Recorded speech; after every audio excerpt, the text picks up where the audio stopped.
नमस्कार दूध उत्पादक मित्रांनो, दूध विक्रीचे दर वाढले आहे, पण शेतकऱ्यांच्या दुधाला भाव कधी वाढणार हा आता प्रश्न शेतकऱ्यांना पडलेला आहे। राज्यातील अनेक दूध संघांनी ग्राहकासाठी दुधाच्या विक्री दरात प्रति लिटर 2 रुपयाची वाढ केलेली आहे। आता यामध्ये सर्व संघांनी ही वाढ केलेली आणि 2 रुपये विक्री दरामध्ये ही वाढ झालेली आहे। मात्र दूध उत्पादक शेतकऱ्यांच्या हातात अजूनही अपेक्षित दर पडत नसल्याने नाराजी वाढताना दिसत आहे। आता पहिले मागच्या मार्च महिन्यामध्ये शेतकऱ्यांना 40 रुपये दर मिळत होता, 2 रुपयाची त्यावेळेस वाढही झालेली होती, पण पुन्हा इराण इस्रायलच्या युद्धामुळे पुन्हा त्याच्यामध्ये 2 रुपयाची दूध दरामध्ये कपात झाली व आता शेतकऱ्यांना 38 ते 39 रुपयापर्यंत दर मिळत आहे। तर काही शेतकऱ्यांना आता जवळपास 36 रुपयापर्यंत दर मिळत आहे।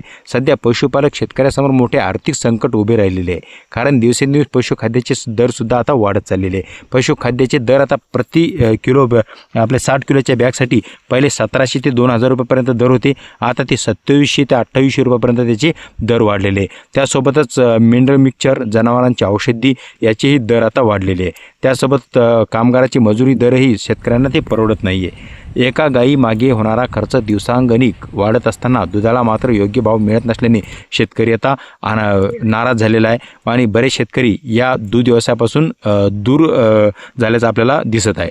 राज्यातील सर्व दूध संघांनी विक्री दर वाढवले असताना त्याचा फायदा दूध उत्पादक शेतकऱ्यांना मिळायला हवा, अशी मागणी आता शेतकऱ्यांमध्ये जोर धरू लागलेली आहे।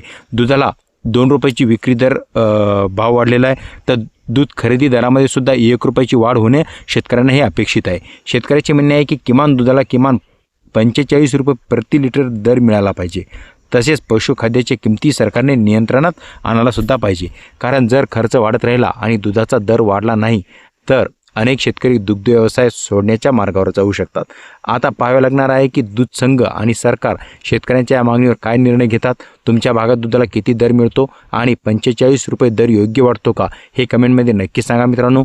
व्हिडिओ आवडला असेल तर लाईक करा, शेअर करा आणि इतर शेतकऱ्यांना ही माहिती शेअर करायला विसरू नका। धन्यवाद।